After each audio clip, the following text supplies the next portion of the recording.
అన్నదాత అన్నదాత మీ అన్నదాత చెమటోడ్చి ఆహారాన్నందించే రైతన్నా అనునిత్యం నీ కండదండగా నిలిచే నేస్తం ఎవరన్నా అన్నదాత అన్నదాత మీ అన్నదాత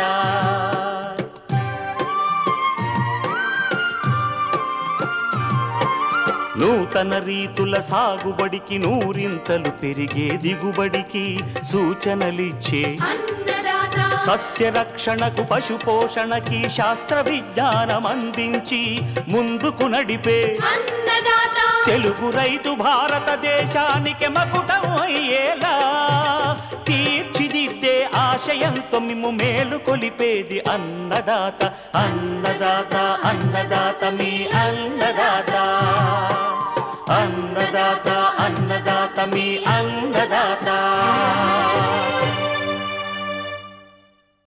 అన్నదాత ప్రేక్షకులకు నమస్కారం. ఈనాటి ముఖ్యాంశాలు: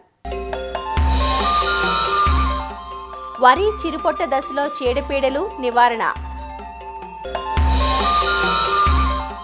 పంటల వైవిధ్యంతో సాగు లాభదాయకమంటున్న శాస్త్రవేత్తలు,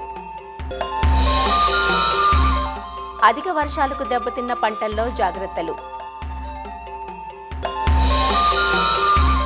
ఇంకా జై కిసాన్ వ్యవసాయ సమాచారం.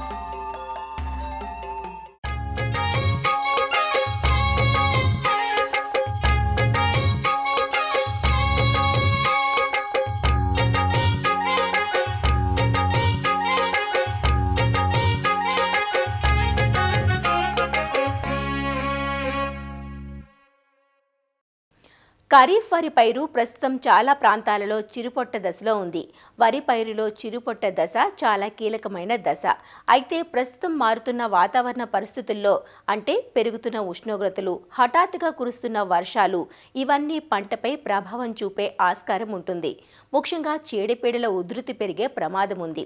ప్రస్తుతం పైరును పాము పొడ, అగ్గి తెగులు, మానిపండు, సుడిదోమ ఆశించి నష్టపరుస్తున్నాయి. వీటిని సకాలంలో అరికడితే పైరు ఆరోగ్యంగా ఎదిగి అధిక దిగుబడులు పొందవచ్చునంటూ సస్యరక్షణ చర్యలను తెలియజేస్తున్నారు ఆచార్య ఎన్జీ రంగా వ్యవసాయ విశ్వవిద్యాలయం, శ్రీకాకుళం జిల్లా నైరా వ్యవసాయ కళాశాల విస్తరణ విభాగం అధ్యాపకులు డాక్టర్ డి చిన్నమనాయుడు. ఈ ఖరీఫ్ పంట కాలంలో అందరికీ తెలిసిందే వరి ఒక ప్రధానమైన పంట. ఇప్పుడు చూస్తుంటే చిరుపొట్ట దశకు చేరుకునే దశలో ఉన్నాయి. కాబట్టి ఈ దశలో కూడా వరి పంటలో రకరకాల చీడపీడలు ఆశించి మరి పంటకి నష్టం కలుగు చేయడం అనేది జరుగుతుంటుంది. ఈ తెగుళ్ళు గనక చూస్తే ఈ చిరుపొట్ట దశకు చేరుకునేటప్పుడు మనకి పొడ తెగులు ఎక్కువగా ఆశిస్తున్నట్టు గత సంవత్సరాల తాలూకు అనుభవాలు మనకి తెలియజేస్తున్నాయి. ఈ పొడ తెగులు వచ్చినప్పుడు ఏంటంటే దుబ్బు కింద భాగంలో ఉన్నట్టు ఆకులు, కాండం మీద పొడపాము చర్మం మీద ఎలాంటి మచ్చలు ఉంటాయో ఆ విధమైన డాగులు కలిగిన మచ్చలు ఉంటాయి. దీనివల్ల కింద ఉన్న ఆకులు వడలిపోయినట్టు, వేలాడిపోయినట్టు అవుతుంది. దీనికోసం కూడా శిలీంద్రనాశినులు మనం చూసుకుంటే హెక్సాకొనజోల్ అనేటువంటి మందు 2 మిల్లీలీటర్లు 1 లీటర్ నీటికి చెప్పున కలిపి పిచికారీ చేసుకోవడం కానీ, లేదా ప్రాపికొనజోల్ అయితే కనుక 1 మిల్లీలీటరు 1 లీటర్ నీటికి చెప్పున కలిపి పిచికారీ చేయాలి. పిచికారీ చేసినప్పుడు మొక్కంతా బాగా తడిచేటట్టు పిచికారీ చేయాలి. అగ్గి తెగులు కూడా ఈ సందర్భంగా వస్తుంది. ఈ సమయంలో అగ్గి తెగులు వచ్చేటప్పుడు ఆకుల మీద జేగురు రంగు కలిగిన మచ్చలు, నూలికండ ఆకారం లేదా కన్ను ఆకారం మచ్చలు మనకి కనిపిస్తాయి. ఇది కనుక ఈ పిలక బాగా పెట్టి దశలో కనుక రైతులు అశ్రద్ధ చేస్తే తర్వాత మెడవిరుపుగా వచ్చేటువంటి అవకాశం ఉంటుంది. ఎక్కువగా ఏంటంటే మనకు వెన్ను తయారయ్యేటప్పుడు పూత నుంచి వెన్ను తయారయ్యే సమయంలో మెడవిరుపుగా మనకి కనిపిస్తుంది. మెడవిరుపు వచ్చినటువంటి వెన్నులు కనుక చూస్తే అవి త్వరగా ఎండిపోయినట్టు ఆరిపోతుంటాయి. అంటే గింజల రంగు గోల్డ్ కలర్, అంటే ముందుగా బాగా తయారైపోయిన గింజ రంగుకి మారిపోతాయి, గింజ బరువు తగ్గిపోతుంది. కాబట్టి ఇది మెడవిరుపు తెగులు. కాబట్టి ఈ సమయంలో ఆకు మీద అగ్గి తెగులు ఉన్నా కానీ తదుపరి అది మెడవిరుపుగా మారేటువంటి అవకాశం ఉంటుంది. కాబట్టి ఈ తెగులు నివారణ కోసం, అగ్గి తెగులు నివారణకి మనం ఈ ట్రైసైక్లోజోల్ అనేటువంటి మందు అయితే కనుక 0.6 గ్రాములు 1 లీటర్ నీటికి చొప్పున పిచికారీ చేయడం కానీ, లేదా ఐసోప్రోథియోలిన్ అని చెప్పేసి మందు దొరుకుతుంది. అదైతే కనుక 1.5 మిల్లీలీటర్లు 1 లీటర్ నీటికి చెప్పున మనం పిచికారీ చేసుకోవాలి. అదేవిధంగా శిలీంద్ర తెగుల్లో మనకి ఎక్కువగా చూసుకుంటే కనుక మానిపండు తెగులు ఒకటి వస్తుంది. పూత దశ నుంచి వెన్ను తయారయ్యే సమయంలో మనకి మానిపండు తెగులు, అంటే వెన్నులో గింజల మధ్యలో నల్లటి అదేవిధంగా పసుపు రంగు సిద్ధ బీజాల తాలూకు ముద్దలుగా కనిపిస్తాయి మనకి. దీనివల్ల ఏంటంటే గింజ తాలూకు నాణ్యత బాగా దెబ్బతింటుంది. ఇది కనుక మనం అశ్రద్ధ చేసామంటే వెన్నులో ఉన్న గింజలన్నీ కూడా రంగు మారిపోతాయి. తర్వాత అది విత్తనానికి ఎట్టి పరిస్థితులు కూడా పనికిరాదు. దీనికోసం ఏంటంటే మన నివారణ చర్యల్లో భాగంగా మనకి పూత వెన్నులు వస్తున్న 50% వెన్నులు వస్తున్నప్పుడు ఆ సమయంలోనే మధ్యాహ్న సమయంలో ఈ కాపర్ ఆక్సిక్లోరైడ్ మందు అయితే కనుక 3 గ్రాములు 1 లీటర్ నీటికి చెప్పిన పిచికారీ చేయడం కానీ, లేదా ప్రొపికొనజోల్ అనేటువంటి మందు అదే మందుని 1 మిల్లీలీటరు 1 లీటర్కి చెప్పిన కలిపి పిచికారీ చేయడం కానీ మనం చేయగలిగితే ఈ మానిపండు తెగులు కూడా సమర్థవంతంగా మరి నివారించబడుతుంది. ఇవి మనకి ప్రధానంగా ఏంటంటే తెగుళ్ళ విషయంలో పొడ తెగులు, అగ్గి తెగులు, మానిపండు తెగులు మనకి చిరుపొట్ట దశ నుంచి గింజ తయారయ్యే దశలో కూడా ఎక్కువగా ఆశించి పంటకి నష్టం కలుగజేస్తుంది. ఇకపోతే మనకి ఈ చీడలు అంటే పురుగుల విషయానికి వచ్చేసరికి ప్రధానంగా మనకి ఈ వరి పంటలో ఈ చిరుపొట్ట నుంచి గింజ తయారయ్యే వరకు చూస్తే మనకి సుడిదోమ అంటాం. సుడిదోమ తలక లక్షణాలు కనుక రైతులు గమనిస్తే ఈ పొలంలో మీరు కనుక చూసినప్పుడు మధ్యలో 1-2 మొక్కలు ఎండిపోయినట్టు కనిపిస్తాయి. ఈ పురుగు ముందుగా ఒక దుబ్బుకి ఆశిస్తుంది, అందులోంచి ఆకు నుంచి కాండం నుంచి రసం పీల్చడం వల్ల ఆ దుబ్బు ఎండిపోతుంది. ఒకసారి ఆ దుబ్బు ఎండిపోయి పత్రహరితం తగ్గిపోయిందంటే ఈ సుడిదోమ పిల్ల పురుగులు, తల్లి పురుగులు పక్క మొక్కలకి వెళ్తుంటాయి. ఈ విధంగా ఒక్కొక్క మొక్కకి పక్కన వెళ్తుండడం వల్ల మనం కనుక గట్టు మీద నుంచి కనుక చూస్తే పొలంలో అక్కడక్కడ వలయాకారంలో దుబ్బులన్నీ కూడా ఎండిపోయినట్టు కనిపిస్తాయి. అంటే సుడులుగా ఎండిపోయినట్టు మనకి వరి పంట కనిపిస్తుంది. కాబట్టి దీన్ని మనం సుడిదోమ అని చెప్పేసి అంటాం. కాబట్టి రైతులు ఈ రసాయనాలు పిచికారీ చేయడం కన్నా సేద్య పద్ధతుల్లో కూడా కొద్ది మార్పులు చేసుకుంటే తప్పిస్తే ఈ సుడిదోమ అంత త్వరగా నివారించడం అనేది కష్టం అవుతుంది. దీనికోసం ఇప్పటి నుంచో రైతులకు చెప్తున్నాము. మనకి కాలిబాటలు నాట్లు వేసేటప్పుడు లేదా నాట్లు వేసిన తర్వాత అయినా కాలిబాటలు ఉంచుకోవాలి. ప్రతి 3 మీటర్లకి అడుగున్నర వెడల్పు కాలిబాటలు ఉంచాలని చెప్తున్నాం. లేదు ఇప్పుడు కూడా రైతులు జాగ్రత్తగా ఆ పొట్ట వచ్చే టైంలో మొదల్ని పొట్టని తొక్కకుండా వీలైనంత ఒక పొడవాటి 2 మీటర్లు పొడవున్నటువంటి కర్రలు కనుక పట్టుకొని కొంచెం వీలైనంత వరకు పొలంలో నీరుండాలి, తక్కువ నీరు ఉండాలి, అప్పుడు వంచుకుంటూ వెళ్ళి కాలిబాటలు ఏర్పాటు చేసుకోవడం వల్ల కూడా పొలంలోకి గాలి వెలుతురు వెళ్ళి కొంతవరకు మనకి ఈ సుడిదోమ ఉధృతి తగ్గేటువంటి ఆస్కారం ఉంటుంది. మొదట చిగురులు ఎండటం, ఆకులు పసుపుగా రంగు మారడం అనేది కనిపిస్తుంది. అంటే ఇది తొలి దశలో ఉంటుంది. ఆ దశలో కనుక మనం సరైన నివారణ చర్యలు కనుక చేపడితే చాలా వరకు మనకి సుడిదోమను నివారించుకోవచ్చు. దానికి మొదటిగా ఏంటంటే బిఫ్రెఫ్యూజన్ అనేటువంటి మందు ఉంటుంది. 1.6 మిల్లీలీటర్ల బిఫ్రెఫ్యూజన్ 1 లీటర్ నీటికి చెప్పి కనుక మనం మొదట్లో పిచికారీ చేసుకుంటే అది పిల్ల పురుగుల మీద బాగా పనిచేస్తుంది. కాబట్టి ఈ తదుపరి పెద్ద పురుగులుగా మారడం అనేది జరగదు. కాబట్టి బిఫ్రెఫ్యూజన్ ఒకటి చాలా బాగా పనిచేస్తుంది. అదేవిధంగా పెక్సలాన్ అని చెప్పేసి ఇది కొత్త కెమికలే, ట్రైఫ్లూమెజోపైరిమ్ అనే పేరుతో మార్కెట్లో దొరుకుతుంది. ఇది కూడా మనకేంటంటే 94 మిల్లీలీటర్లు 1 ఎకరానికి మనం పిచికారీ చేయాలి. ఇది కూడా చాలా బాగా పనిచేస్తుంది. ఇది మొదటి దశలో మనం లక్షణాలు గమనించిన వెంటనే కనుక ఈ పెక్సలాన్ కానీ బిఫ్రెఫ్యూజన్ కానీ మనం పిచికారీ చేస్తే చుడుదోమ తాలూకా ఉధృతి మరి తగ్గడానికి ఆస్కారం ఉంటుంది. లేదు పిల్ల పురుగులు మనకు దుబ్బుకి గమనిస్తే 10 కన్నా ఎక్కువ ఈ సుడిదోమ పురుగులు ఉన్నాయనుకుంటే కనుక మనం డైనటోఫ్యురాన్ అని అంటాం. ఇది మనం 80 నుంచి 100 గ్రాములు 1 ఎకరానికి 200 లీటర్ల నీటిలో కలుపుకొని పిచికారీ చేయడం అదొకటి బాగా పనిచేస్తుంది. ఇంకొంచెం ఉధృతి పెరుగుతుంది, వలయాలు పెరుగుతున్నాయి అనుకుంటే కనుక పైమిట్రిజన్ అని చెప్పేసి ఉంది. దీన్నే మనకు మార్కెట్లో చెస్ అని పేరుతో దొరుకుతుంది. ఈ మందు అయితే కనుక 120 గ్రాములు 1 ఎకరానికి 200 లీటర్ల నీటిలో కలిపి పిచికారీ చేయాలి. ఇది పిచికారీ చేసేటప్పుడు కూడా వీలైనంత వరకు మొక్క మొదల్లో పడేటట్టు పిచికారీ చేయడం వల్ల చాలా బాగా పనిచేస్తుంది. దీన్ని ఈ విధంగా మనకి ఈ చిరుపొట్ట నుంచి గింజ తయారయ్యే వరకు చీడపీడల నివారణ మీద రైతులు సరైనటువంటి అవగాహన, నిఘా పెట్టుకొని సరైన జాగ్రత్తలు కనుక తీసుకుంటే దిగుబడి తగ్గకుండా ఉంటుంది. ఈ చీడపీడల వల్ల నష్టపోకుండా మనం పంటను తీసుకోవడానికి ఆస్కారం ఉంటుంది.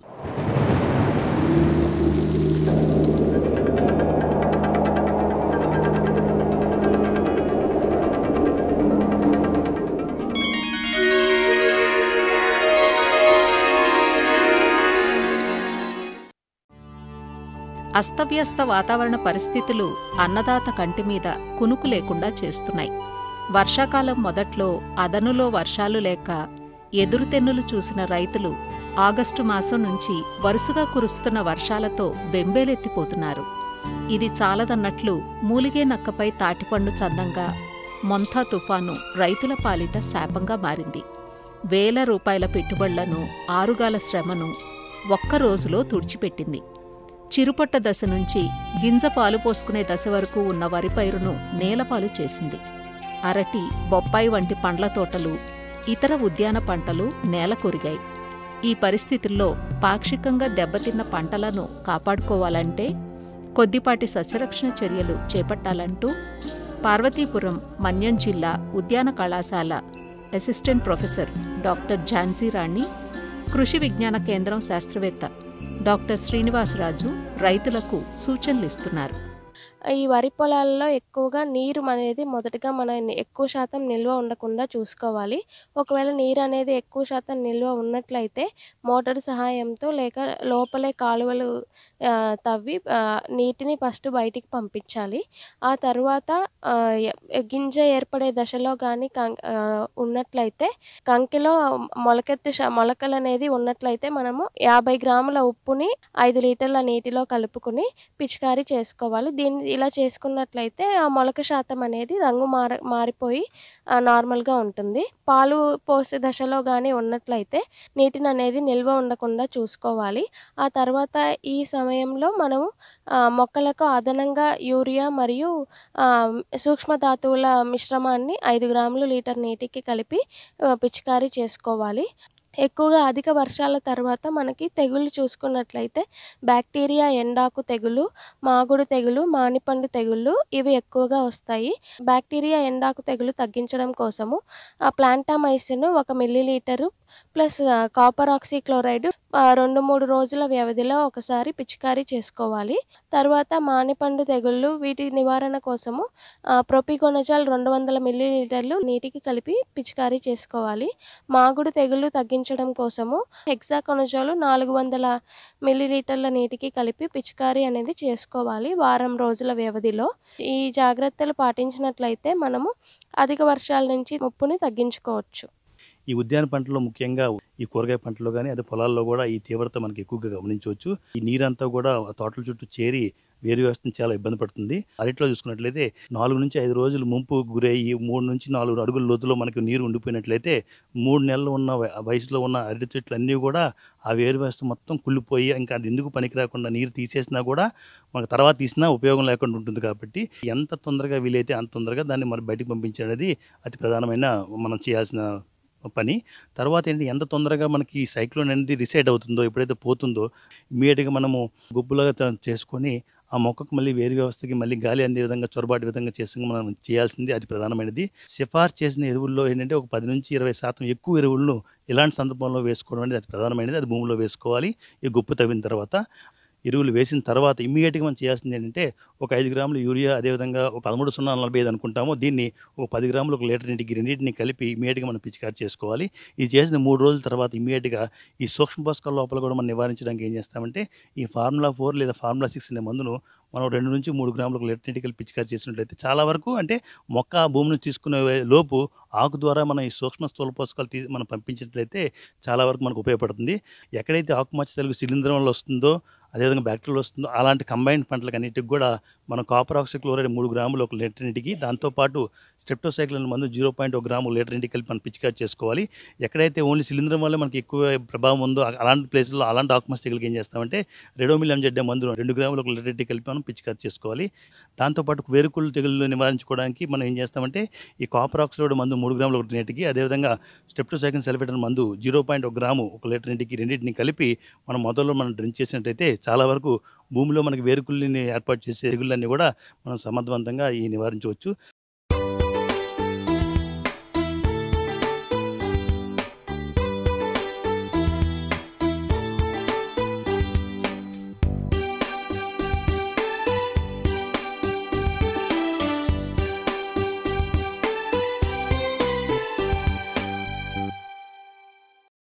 రానున్న రబీ కాలంలో వరి పంటకు బదులు ఆరుతడి పంటలు వేసుకోవాలని శాస్త్రవేత్తలు సూచిస్తున్నారు.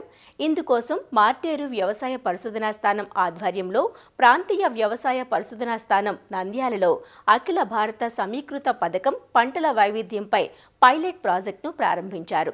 రబీలో వరి పంటకు బదులుగా అపరాలు, మొక్కజొన్న, సజ్జ, శనగ, సోయా చిక్కుడు, కంది వంటి ఆరుతడి పంటలను సాగు చేస్తే రైతులకు నికర ఆదాయం రెట్టింపు అవుతుందని వివరించారు. ప్రత్యేకంగా మొక్కజొన్న సాగు చేసే రైతులకు జీరో టిల్లేజ్ పద్ధతిలో విత్తేందుకు అవసరమైన పరికరాలను అందించారు. పంటల వైవిధ్యంతో నేల ఆరోగ్యం బాగుంటుందంటూ వివరాలు తెలియజేస్తున్నారు ప్రాంతీయ వ్యవసాయ పరిశోధనా స్థానం మార్నేరు ప్రధాన శాస్త్రవేత్త డాక్టర్ సహదేవరెడ్డి. ఇప్పుడు ప్రస్తుతము ఖరీఫ్లో అంతా కూడా వరి పంట సాగు చేశారు. రెండో పంట రబీకి వేసేదానికి సన్నద్ధమవుతున్నారు. గోదావరి డెల్టాలో ముఖ్యంగా వరి తర్వాత వరి పంట వేస్తారు. ఆంధ్రప్రదేశ్లో కాలువలు ఉన్నటువంటి రాయలసీమ ప్రాంతాలు, తర్వాత భూగర్భ జలాలు ఉన్న చోట రెండో పంట వరి వేసేదానికన్నా ఆరుతడి పంటలు వేసుకుంటే చాలా శ్రేయస్కరము. ఇప్పుడు పంట వైవిధ్యాన్ని పాటించుకోవాలా. వరి తర్వాత వరి వేసేదాని వల్ల పురుగులు తెగుళ్ళు ఎక్కువయ్యి లాభదాయకంగా ఉండదు. కాబట్టి రెండో పంట ఆరుతడి పంటలు సాగు చేసుకున్నట్లయితే చాలా శ్రేయస్కరము. ముఖ్యంగా వరి తర్వాత కోసేసిన తర్వాత జీరో టిలేజ్ మొక్కజొన్న సాగు అనేది కూడా సాగు చేసుకోవచ్చు. పుష్పో సీడర్ అనేది ఉందన్నమాట. దాంట్లో విత్తనాలు వేసుకునేసి వరుస క్రమంలో వేసుకోవచ్చు. అంటే వరుసకి 20 సెంటీమీటర్ల దూరంలో పడుతుంది కాబట్టి సాగు చేసుకోవచ్చు. ఇంకా కూడా వరి ముఖ్యంగా 1240 మిల్లీమీటర్ల నీటి ఆవశ్యకత ఉంది. సో అదే ఆరుతడి పంటలకు అయితే ఇప్పుడు మొక్కజొన్నకు అయితే 450 నుంచి 500 మిల్లీమీటర్లు నీరు సరిపోతుంది. అంటే 7 నుంచి 8 తడులుగానే మొక్కజొన్నకి ఇచ్చినట్లయితే సరిపోతుంది. ముఖ్యంగా ఇప్పుడు మొక్కజొన్న ఎక్కువ సాగులో వచ్చేదానికి ఆస్కారం ఉంది. ఎందుకంటే 70% మొక్కజొన్న కూడా ఇప్పుడు ఇథనాల్ వినియోగానికి మొక్కజొన్న పండిస్తున్నారు. అంటే క్రూడ్ పెట్రోల్లో ఒక 20% వరకు ఇథనాల్ బ్లెండ్ చేసి పెట్రోలు చేస్తూ ఉంటారు. కాబట్టి దీనికి రేట్ అనేది ఉంటుంది. కాబట్టి మొక్కజొన్న ఎక్కువ సాగు చేసేదానికి ఆస్కారం ఉంది. మామూలుగా 1 ఎకరా వరి సాగు చేసేదానికన్నా కంపేర్ చేసుకుంటే నీటి ఆరుతడి పంటలు 2.5 ఎకరా నుంచి 3 ఎకరాల వరకు సాగు చేసుకోవచ్చు. ముఖ్యంగా వరి తర్వాత అపరాలు వేసుకోవచ్చు. పెసర, మినుము కూడా సాగు చేసుకోవచ్చు. మస్టర్డ్ కూడా వేసుకోవచ్చు. కొంతవరకు పెట్టుబడి ఖర్చు తక్కువ, ఎక్కువ ఆదాయం వచ్చేదానికి ఉంటుంది. వరి తర్వాత వేరుశెనగ కూడా సాగు చేసుకోవచ్చు. నల్లరేగడి నేలల్లో బెంగాల్ గ్రామ్ కూడా వేసుకోవచ్చు. పప్పు శనగ కూడా వేసుకోవచ్చు. ముఖ్యంగా ఈ పంట వైవిధ్యంలో ఇప్పుడు క్రాప్ ఇంటెన్సిఫికేషన్లో సోయాబీన్ కూడా ఎక్కువగా ప్రాచుర్యం వస్తుంది. కాబట్టి 4 వరుసలో సోయాబీన్, 1 వరుస కంది కూడా వేసుకోవచ్చు. మనకు చిరుధాన్యాలు కూడా సాగు ఇప్పుడు మధ్యకాలంలో ఎక్కువగా ప్రాచుర్యంలోకి వస్తుంది. సో చిరుధాన్యాల సాగులో సజ్జ ABV 04 బయోఫోర్టిఫైడ్ వెరైటీ, దాంట్లో ఐరన్ 40 ppm ఉంటుంది. కాబట్టి దాన్ని అంతర పంటగా 1 వరుస కంది, 2 వరుసలు సజ్జ రైతులను ప్రోత్సహించడం జరిగింది. ఇది most climate resilient inter cropping system అన్నమాట. ఒకవేళ ఎక్కువ వర్షాలు వచ్చినా కానీ, ఒక పంట నష్టపోయినా కానీ రెండో పంట నుంచి ఆదాయం వస్తుంది. కాబట్టి రైతులందరూ కూడా అంతర పంటల సాగు విధానాన్ని సాగు చేయాలని చూస్తున్నాను. అదే కాకుండా కూడా రెండో పంటను వరి కాకుండా ఆరుతడి పంటలు సాగు చేయాలని రైతులంతా కోరుకుంటున్నాను. అఖిల భారత సమీకృత పథకం కింద నంద్యాల జిల్లాలో పంటల వైవిధ్య పథకం అనేది పైలట్ ప్రాజెక్టుగా చేపట్టడం జరిగింది. ఈ ప్రాజెక్టులో ముఖ్యంగా రైతులు సాగు చేస్తున్నటువంటి సాంప్రదాయ పంటలు అంటే వరి కానివ్వండి, ఈ పంటలు ఏవైతే ఎక్కువ నీరు అవసరమయ్యి ఎక్కువ పంట కాలం ఉన్నటువంటి ఈ పంటలకు బదులుగా ప్రత్యామ్నాయంగా వైవిధ్యమైనటువంటి పంటలు మొక్కజొన్న, సజ్జ, సోయాబీన్ వంటి పంటలను రైతులకు ఆశావహంగా చేయడం కోసము ఈ పథకం కింద చేపట్టడం జరిగింది. ఇందులో భాగంగా రైతులకు ఈ పథకం కింద చేపట్టవలసినటువంటి పంటల సాగుపై అవగాహన కార్యక్రమం చేసి అదేవిధంగా వారికి ఈ మొక్కజొన్న విత్తనాన్ని కూడా పంపిణీ చేయడం జరిగింది. ఈ వైవిధ్య పంటలపై అవగాహన చేపట్టటకు ముందు శిక్షణా కార్యక్రమాలు కూడా చేపట్టవలసిందిగా ఈ పథకంలో భాగంగా చేస్తాము. పంట విత్తే దగ్గర నుంచి కూడా పంట సమయంలో చేపట్టవలసినటువంటి ఎరువులు, పోషకాల యాజమాన్యము, చిలిపిల యాజమాన్యము, పంట కోసేంత వరకు కూడా మెలకువలన్నింటి కూడా రైతులకు అవగాహన కల్పించడం అనేది జరుగుతుంది.